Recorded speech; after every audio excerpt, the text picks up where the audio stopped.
نبی آتے رہے آخر میں نبیوں کے امام آئے، نبی آتے رہے آخر میں نبیوں کے امام آئے، وہ دنیا میں خدا کا آخری لے کر پیام آئے۔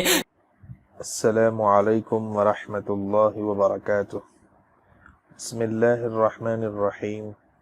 الحمد للہ وکفی وسلام علی عباده الذین اصطفی، اما بعد۔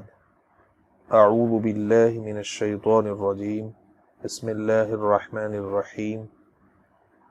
وَإِن تُطِيعُوهُ تَهْتَدُوا، صدق اللہ العظیم۔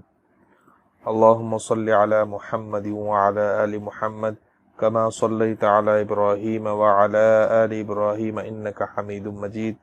اللہم بارک علی محمد وعلی آل محمد کما بارکت علی ابراہیم وعلی آل ابراہیم انک حمید مجید۔ اللہم تحنن علی محمد وعلی آل محمد کما تحننت علی ابراہیم وعلی آل ابراہیم انک حمید مجید۔ پیارے بچوں، اللہ تعالیٰ کا فضل و کرم ہوا، اللہ تبارک و تعالیٰ ہی کی توفیق سے اللہ کے محبوب ترین بندے حضرات انبیاء علیہم السلام کی مختصر سیرت سننے اور سنانے کی سعادت حاصل ہوئی، اور ان کے واقعات سے عبرت اور نصیحت حاصل کرنے کا موقع ملا۔ الحمدللہ علی ذالک۔ اب انشاءاللہ تعالی سلسلہ وار خاتم الانبیاء، امام الانبیاء حضرت محمد مصطفیٰ صلی اللہ علیہ وسلم کی سیرت طیبہ سنانے کا سلسلہ شروع کیا جا رہا ہے۔ دعا فرمائیں کہ اللہ تعالی ذوق و شوق سے سیرت طیبہ کو سننے، سنانے اور نبی رحمت صلی اللہ علیہ وسلم کی سچی محبت اور کامل اطاعت کی ہم سب کو توفیق عطا فرمائے۔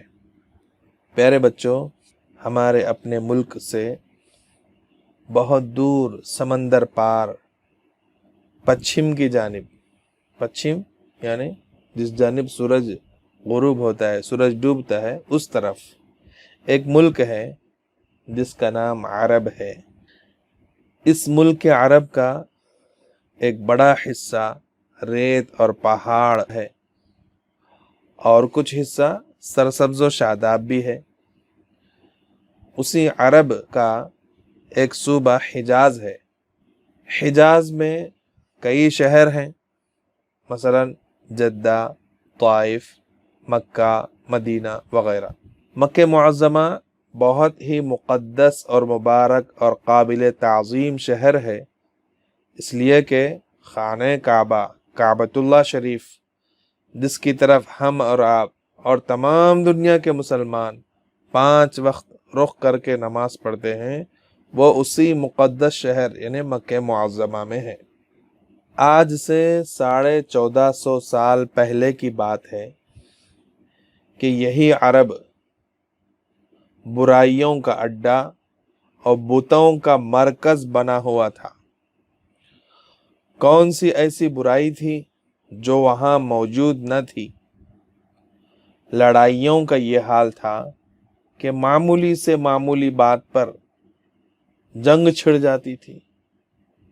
اگر کبھی جنگ چھڑ گئی تو قبیلے کے قبیلے مرتے تھے، خون کی ندیاں بہہ جاتی تھیں، اور نسل در نسل یہ جنگ قائم رہتی تھی، اور خاندانوں کے خاندان ختم ہو جاتے تھے۔ ایک ایک آدمی کی کئی بیویاں ہوتی تھیں، اور جب آدمی کا انتقال ہو جاتا تو مال و جائیداد کی طرح عورتوں کی تقسیم بھی ہو جایا کرتی تھی۔ لڑکیوں سے نفرت کا یہ حال تھا کہ اگر لڑکی پیدا ہو جائے تو اس کو زندہ گاڑ دیتے تھے، دفن کر دیتے تھے۔ بتوں کی پوجا گھر گھر ہوا کرتی تھی۔ خاص بیت اللہ شریف میں 360 بت رکھے ہوئے تھے۔ ہر قبیلے کا ایک بت تھا، ہر ایک قبیلے کا ایک خدا تھا۔ غلاموں، باندیوں اور کمزوروں پر وہ بہت ظلم کرتے تھے۔ توبہ توبہ، نہ خدا کا ڈر، نہ دنیا والوں سے شرم، نہ مرنے کا دھیان، نہ آخرت کا خوف، نہ خدا کے روبرو جانے کا یقین، بڑوں کی عزت، نہ چھوٹوں سے الفت، اپنے پرائے کا خیال، نہ دوستی و محبت کا پاس و لحاظ۔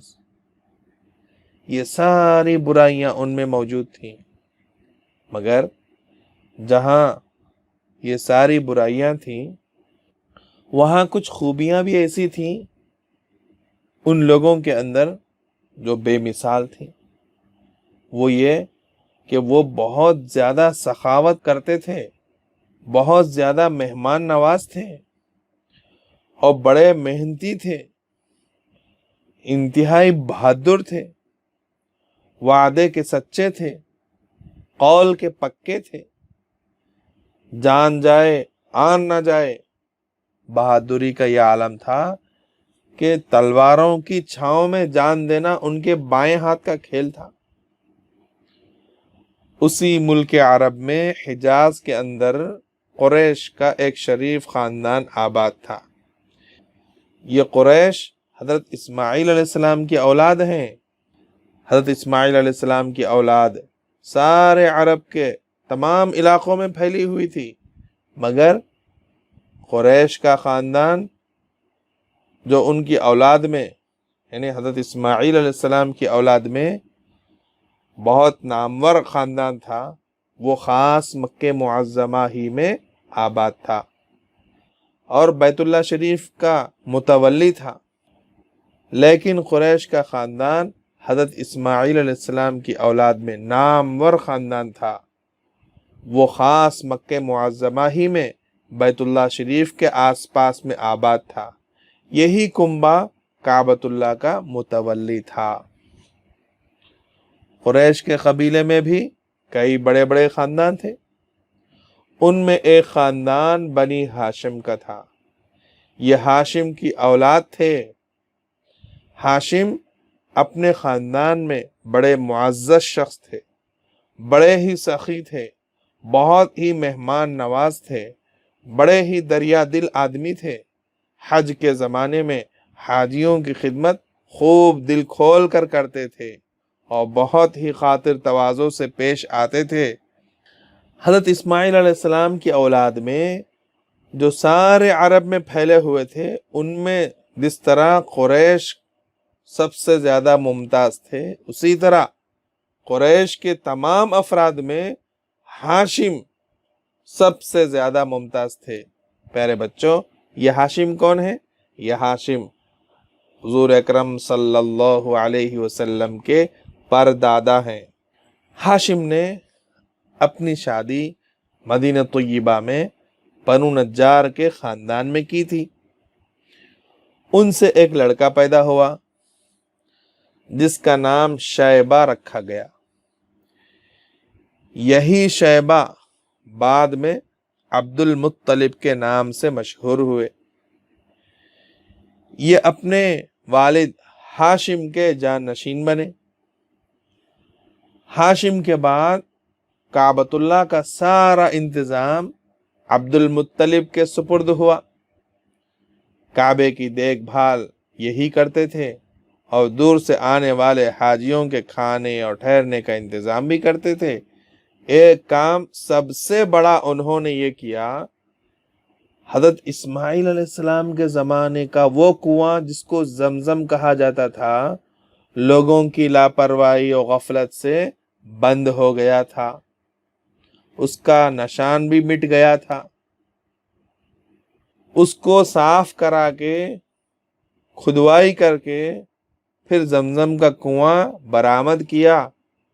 یہ وہی کنواں ہے۔ جب لوگ حج کرنے جاتے ہیں تو اس کا پانی پیتے ہیں اور اس کا تبرک اپنے عزیزوں اور دوستوں کے لیے لاتے ہیں۔ پیارے بچوں، عبد المطلب کے 10 بیٹے تھے، جن میں 5 بیٹے بہت مشہور ہوئے، جیسے حضرت حمزہ، حضرت عباس، حضرت عبداللہ، ابو طالب، ابو لہب۔ حضرت حمزہ رضی اللہ تعالیٰ عنہ اور حضرت عباس رضی اللہ تعالیٰ عنہ اسلام لا کر مشہور ہوئے۔ حضرت عبداللہ حضور صلی اللہ علیہ وسلم کے والد ہونے کی وجہ سے مشہور ہوئے۔ ابو طالب حضور صلی اللہ علیہ وسلم کی پرورش اور محبت کی وجہ سے مشہور ہوئے، اور ابو لہب حضور صلی اللہ علیہ وسلم سے دشمنی کی وجہ سے مشہور ہوا۔ حضرت عبداللہ اپنے والد عبد المطلب کے بہت محبوب اور پیارے بیٹے تھے۔ ان کی شادی قبیلے قریش کے ایک بڑے شریف گھرانے میں ہوئی، اور ان کی بیوی کا نام حضرت بی بی آمنہ تھا۔ شادی کے چند مہینوں کے بعد حضرت عبداللہ تجارت کا سامان لے کر ملک شام تشریف لے گئے۔ وہاں سے واپس ہوتے ہوئے اسی سفر کے دوران انتقال ہو گیا۔ پیارے بچوں، حضور صلی اللہ علیہ وسلم کی پیدائش میں ابھی 2 مہینے کا وقت باقی تھا۔ آپ کے والد بزرگوار حضرت عبداللہ اس دنیا سے رخصت ہو گئے۔